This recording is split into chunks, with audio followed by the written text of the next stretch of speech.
Aktres na si Kaylin Alcantara at basketballistang si Kobe Paras, bibida sa isang miniseries.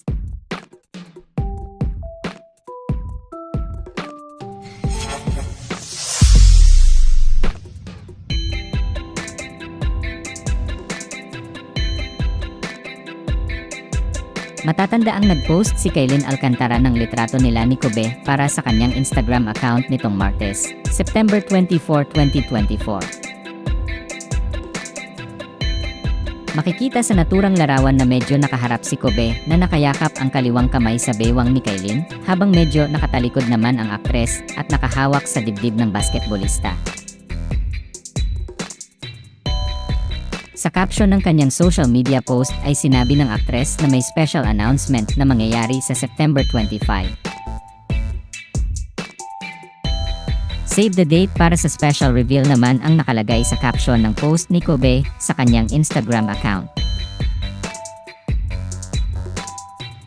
Ipinost naman ng basketballista ang isang litrato kung saan makikitang nakabakhog sa kanya ang aktres.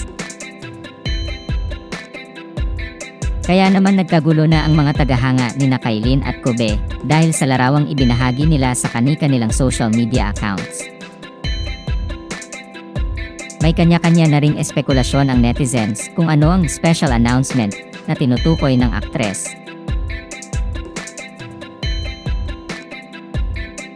Maging sina Jackie Forster at Andre Paras ay nag-react na rin sa save the date post ni Kobe. May kinalaman kaya ang special announcement ni Kaylin sa personal na buhay nila ni Kobe? O ito ay tungkol sa proyektong ginawa nilang dalawa? Nag-post naman ng litrato si Criselda Alvarez sa kanyang Facebook page kung saan makikitang nasa dagat siya kasama ang isang lalaki. Hula ng ilang netizens, si Kobe Paras raw ang lalaking nasa larawan.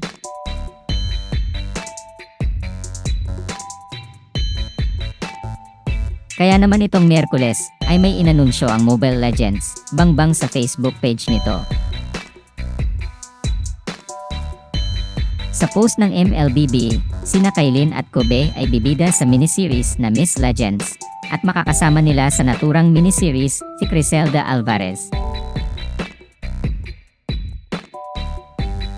Mapapanood ang miniseries sa official pages ng MLBB mula September 28 hanggang October 1 tuwing alas 12 ng tanghali at alas 6 ng gabi.